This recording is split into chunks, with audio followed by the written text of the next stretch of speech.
हिमाचल के चुनावी नतीजों में कांग्रेस को राहत। 3 में से 2 विधानसभा सीटों पर मिली बड़ी जीत। हमीरपुर सीट पर भाजपा ने लहराया परचम। उपचुनावों के नतीजों के बाद अब सियासी घमासान। हिमाचल में राजनीतिक उठापटक राज्यसभा चुनाव के बाद से ही लगातार जारी है। पहले 6 विधानसभा सीटों पर उपचुनाव हुए और उनके नतीजे आते ही 3 दूसरी सीटों पर उपचुनाव की घोषणा हो गई। अब इन 3 सीटों पर भी चुनावी नतीजे आ गए हैं और इन नतीजों ने कांग्रेस को राहत तो भाजपा को आत्मचिंतन का मौका दिया है। उपचुनावों में कांग्रेस ने देहरा और नालागढ़ सीट पर जीत दर्ज की है, जबकि हमीरपुर सीट पर आशीष शर्मा परचम लहराने में कामयाब रहे हैं। सबसे अहम नतीजा देहरा का रहा है, जहां मुख्यमंत्री की पत्नी कमलेश ठाकुर चुनाव जीत गईं। उन्होंने 2 बार के विधायक भाजपा प्रत्याशी होशियार सिंह को चुनावी शिकस्त दी है। इन चुनावी नतीजों के बाद सरकार जहां मजबूत हुई है, तो वहीं भाजपा एक बार फिर आत्ममंथन का दम भर रही है, क्योंकि बिजली के मुद्दे पर सरकार के बड़े फैसले के तुरंत बाद नतीजों में कांग्रेस की जीत से कम सरकार को तो राहत जरूर पहुंची है। हालांकि मुख्यमंत्री इसे भाजपा की धनबल की राजनीति को जनता का करारा जवाब बता रहे हैं। मुझे खुशी है कि हिमाचल की जनता ने जनबल का साथ दिया और धनबल की पराजय हुई। हमीरपुर विधानसभा क्षेत्र में जो अंतिम अभी परिणाम में हम थोड़े पिछड़े हुए हैं, तो हम कह सकते हैं निश्चित तौर पर कि कांग्रेस पार्टी की जो 11 दिसंबर 2022 को सरकार बनी थी, उस समय 40 सीटें थी। वो 40 की 40 सीटें अभी कांग्रेस के पक्ष में आई है और मैं दावे के साथ कह सकता हूँ ये जनता की जीत है। इधर जयराम ठाकुर ने भी इस पूरे मामले पर सरकार को घेरा है।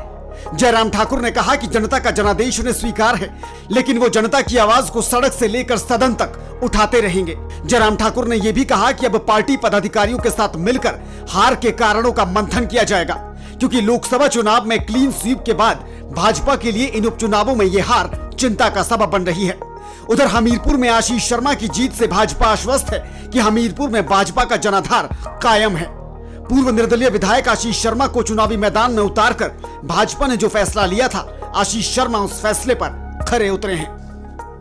भारतीय जनता पार्टी का कार्यकर्ता हूं अब, और मुझे टिकट दिया गया तो पार्टी की विजय है, जनता की विजय है। देखिए, प्राथमिकताएं पहले भी बता चुका हूं। रोड कनेक्टिविटी है, वाटर ड्रिंकिंग वाटर सप्लाई की पूरे पंचायतों में प्राथमिकता है। जो हेल्थ के डिपार्टमेंट के यहाँ पे जो हालत है उसको सुधारने का, उसके मुद्दे जो हैं सरकार के समक्ष रखने का। पहले अकेला था, पूरे पार्टी के साथ लड़ेंगे। वहीं रणधीर शर्मा ने भी आशीष शर्मा की जीत पर खुशी जताई और इन चुनावों में जनता के आशीर्वाद के लिए मतदाताओं का आभार जताया। मैं इस बात की बधाई देता हूं कि उन्होंने सरकार के हर हथकंडे के बावजूद, जो सरकार ने अलोकतांत्रिक ढंग से, अनैतिक ढंग से इस चुनाव को प्रभावित करने के लिए अपनाए थे, उन सब हथकंडों को दरकिनार करते हुए भारतीय जनता पार्टी के प्रत्याशी को जीत दिलाई है। वहीं देहरा और नालागढ़ में अपनी जीत के लिए कांग्रेस भी फ्रंट फुट पर है। कांग्रेस ने इस जीत के बहाने भाजपा को घेरना शुरू कर दिया है। विक्रमादित्य सिंह ने भाजपा पर जुबानी हमला बोलते हुए इसे भाजपा को जनता का जवाब बताया है और साथ ही देहरा और नालागढ़ में जीत पर खुशी जताई है। जो दल बदलने की राजनीति एक भारतीय जनता पार्टी जिसको चलाने की कोशिश कर रही थी, आज उसके खिलाफ लोगों ने अपना जनादेश दिया है। और ये उस बयान में जो है अब उसके बहुत मायने हैं। जब वो चुनाव के समय यहाँ पर आए थे और उन्होंने कहा था कि हिमाचल में कांग्रेस की सरकार कुछ ही दिन की मेहमान है, जब जनता ने साफ जनादेश दे दिया है कि कांग्रेस पार्टी जहाँ से शुरू हुई थी, 40 विधायक हमें 2022 के विधानसभा चुनावों में मिले थे, आज वापस हम 40 पर ही पहुंच चुके हैं। इसके अलावा मंत्री यादविंदर गोमा ने भी चुनावों को लेकर प्रतिक्रिया देते हुए जनता का आभार जताया। उन्होंने कहा कि इन चुनावी नतीजों से प्रदेश सरकार और ज्यादा मजबूत बनकर उभरी है और विपक्ष के मंसूबे नाकाम साबित हुए हैं। तमाम हिमाचल प्रदेश के उन 3 सीटों के हमारे जो कांग्रेस पार्टी के समर्थक हैं जिन्होंने इसमें हिस्सा लिया, और कांग्रेस पार्टी को 3 में से जो है 2 सीटें जो हैं कांग्रेस पार्टी के पक्ष में दी है। मैं तमाम उन मतदाताओं का हिमाचल प्रदेश सरकार की ओर से, कांग्रेस पार्टी की ओर से उनको हार्दिक बधाई देता हूं और उनका हार्दिक धन्यवाद करता हूं।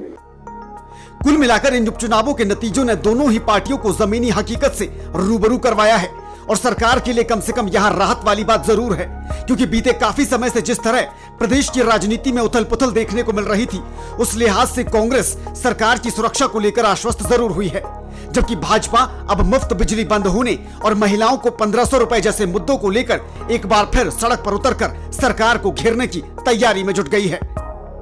Bureau report, DD news, Shimla.